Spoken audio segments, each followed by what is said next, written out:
he just wants my approval so much and longs to be affirmed. I mean, literally yesterday, we're driving in the car and he's talking about he's on the golf team now. And he's talking about golf and how he's hitting the ball well. He's like, I'm pretty good at golf.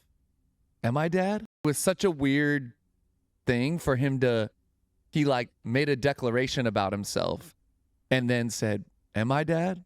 Like, am I good?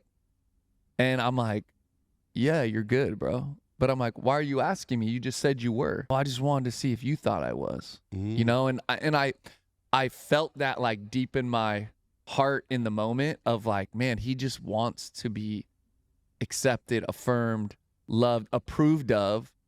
And how many men never got that from a father? Never. And then they don't know how to receive that from a heavenly father, because it is all, like you said, Brandon, it's about achieving, and then God approves of us.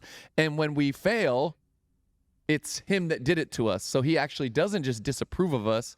He crushed us because of how much we don't measure up. Right. And so he caused the failure.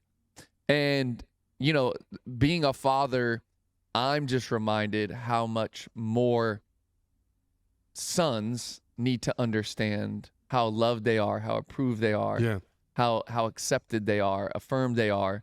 And so, I mean, this will be my call up at the end, I guess, but those of us that are fathers and have the opportunity still to parent young men, but also girls, right, that we would give them what they not only need, but deserve, should receive. As sons, we deserve that. We should receive that. But we suck as fathers, so we don't know how to give it because we didn't get it ourselves. Yeah. But ultimately, I think we're a generation that is fatherless or didn't receive the love, affirmation, encouragement that we should have growing up. So that's why half the room stands up, says, my dad never told me he loved me. Yeah. My dad never told me he was proud of me, or I didn't even have a father to do that. Yeah. And then we wonder why they can't connect with the Heavenly Father. And how much of this is tied to mental health?